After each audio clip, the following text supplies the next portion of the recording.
Internet, Eric here. Tonight's video is a You Hate It, I Don't.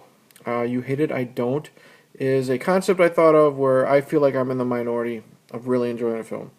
And fans hate it, critics hate it, everybody hates it but me.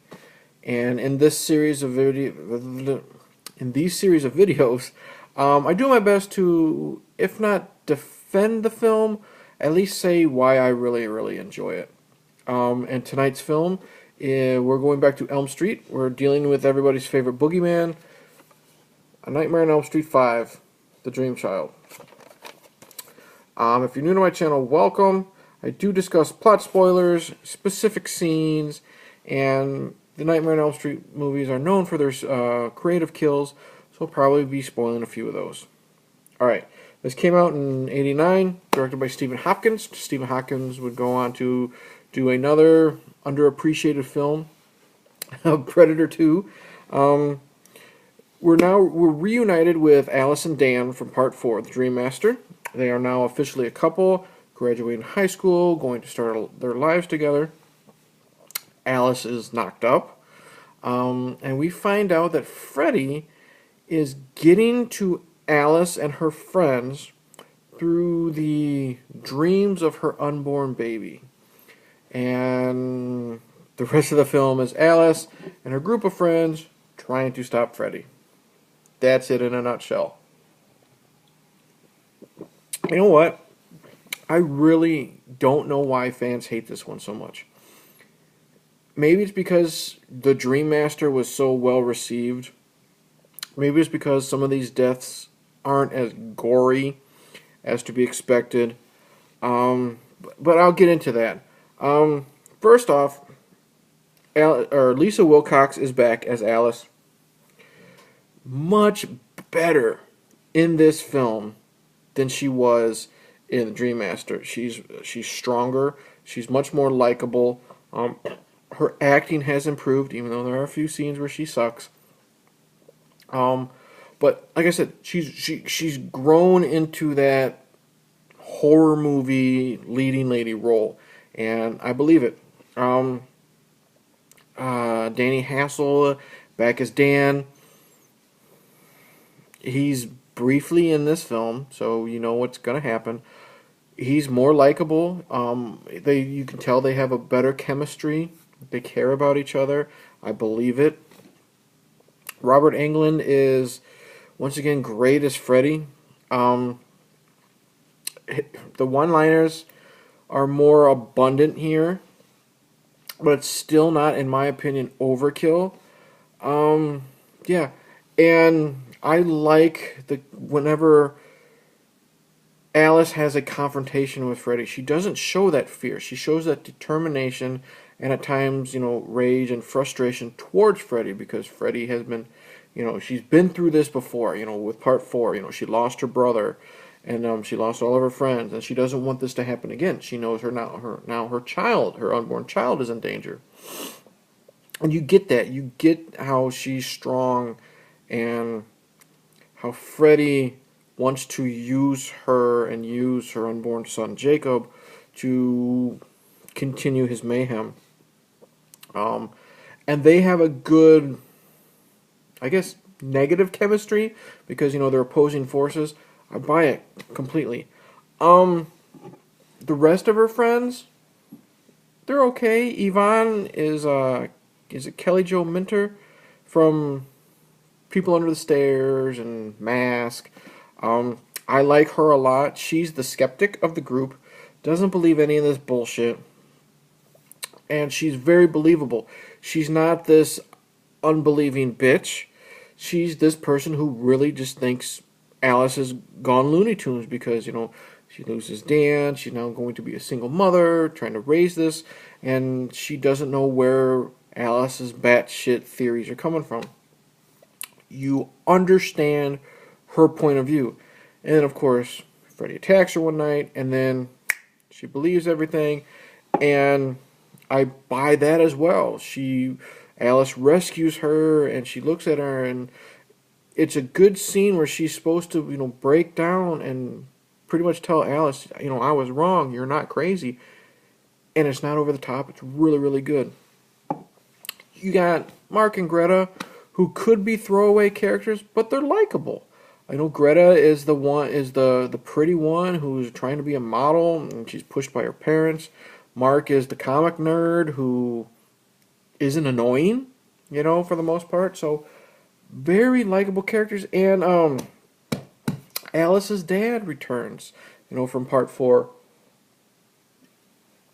He's now the recovering alcoholic, and he's gone from the asshole alcoholic from part 4 to this recovering alcoholic, sympathetic. His daughter just graduated high school. She's now pregnant. Baby's dad is killed, but he's, you know what, I'm not disappointed in you. I'm like, one of my favorite scenes is Alice is putting away groceries, and it's just her and her dad, and she says something like, what is it? He says something like, I hope it's a boy. It'll be nice to have, hear a little boy in the house again, because her brother was killed in the last one. And then Alice looks at her dad, or no, she doesn't look at her dad. She's looking down at the countertop, and she says, "Are you disappointed?" And he looks right at her, and he says, "No." So he loves his daughter now. But then he of course says, "Just don't make a habit of it."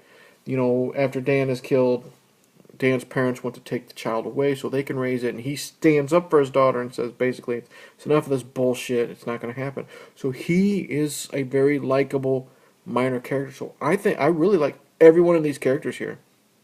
The kills. A lot of the fans don't like how some of these kills are very bloodless. True, there's not a lot of blood in this film, but that helps with the creativity. Dan's dream.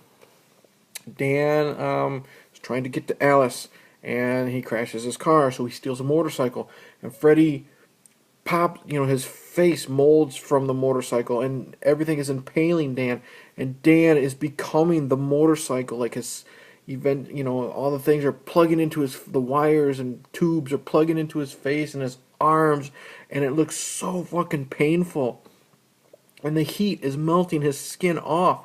And one of my favorite shots in the whole movie is when Dan, his skin is all peeled off. He's become one with this motorcycle, and he's driving down this fucking highway with just smoke billowing behind him as he's going full force. Creative as hell. And Freddy throws in some one-liners like, "Hey Dan, don't dream and drive. This boy feels the need for speed." It's not overkill, in my opinion. Really, really liked it. Like Greta's scene where she's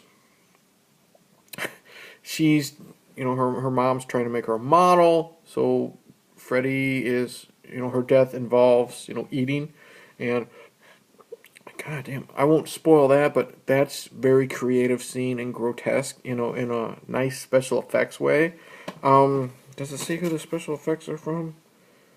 Print is so fucking small. Oh, can't read it, but that's a nice little twist. I like that one. Mark,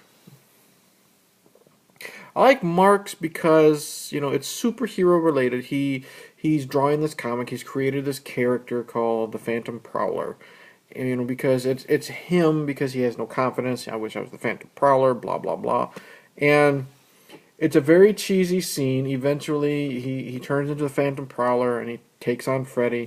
And with it being, a superhero, comic booky type dream, Freddy eventually morphs into Super Freddy, played by Michael Bailey Smith from the Hills Have Eyes remake. Cheesy as hell, but fun. Creativity flows in this due to the lack of blood. Really like it. There is a side story that I really like.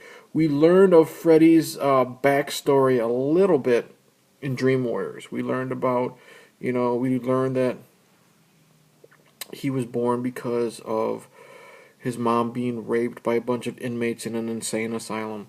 And we found out she was a nun. Well, here, in a really interesting dream sequence, Alice has a dream, and she turns into Amanda Krueger, Freddy's mom, and you don't really like see the rape happen, but you know you see them reenact her getting locked in with the inmates. One of them played by a makeup-less Robert Englund. So we get to see what Amanda had to deal with. We learn with what happened to Amanda afterwards, and now the spirit of Freddy's mom, Amanda, is helping guide Alice and her friends to help defeat Freddy.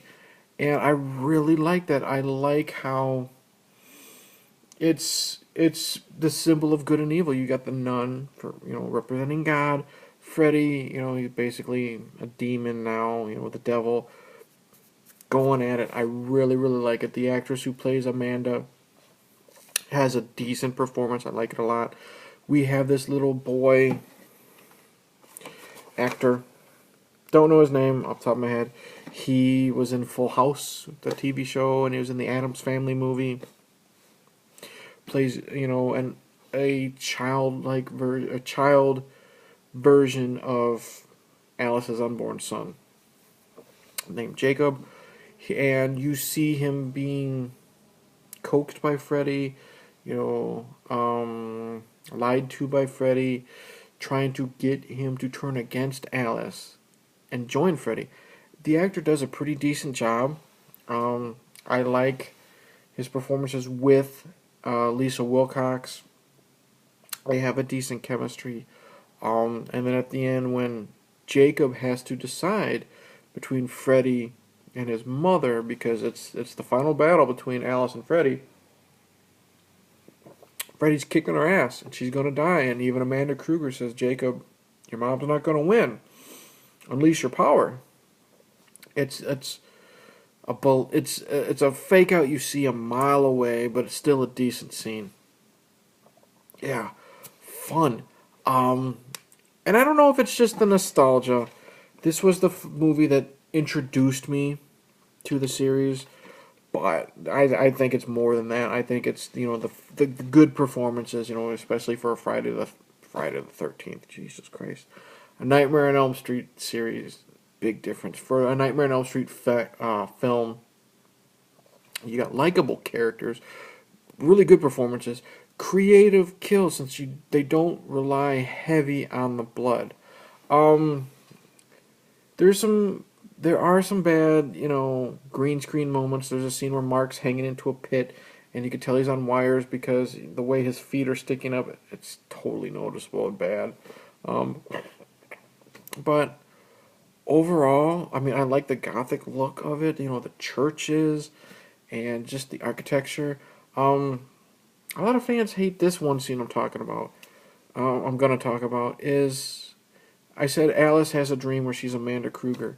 And then she's Amanda Krueger on a stretcher, and she's in the delivery room. We're going to give birth to Freddy. And instead of giving birth to a normal child, you see the doctor's disgusted. The nun says this is a creature of God, and then Amanda in the dream says that's no creature of God. Give it to me, because she knows Freddy's going to be reborn.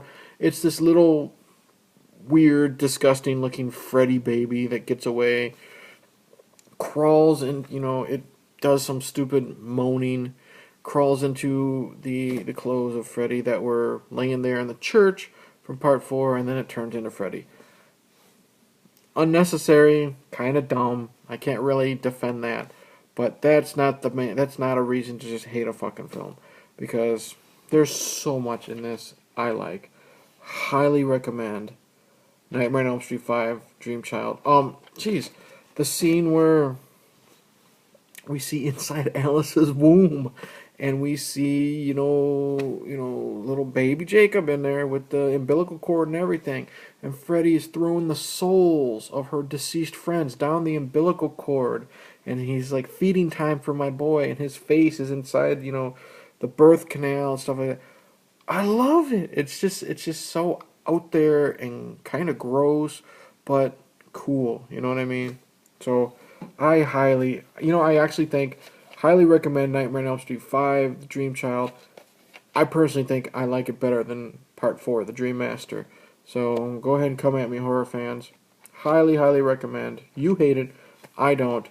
Nightmare on Elm Street 5. Dream Child. Yeah. So, thank you for watching. Please like and subscribe. Tell your friends. Tell your enemies. Tell nobody. I don't care. Click the ding-a-ling bell like Horror Gamer says. Comment below. Tell me if you agree with me on this. Tell me if you think I'm batshit crazy and I'm totally 100% wrong. Or just say, hey, this video sucked. I don't care. Yeah. Feel free to give me suggestions. You know, thank you to the new subscribers. Thank you to the ones who've been here forever. Awkward silence. Yeah. Nightmare on Elm Street 5. Dream Child. Give it a watch. Cheers and school's out, Krueger.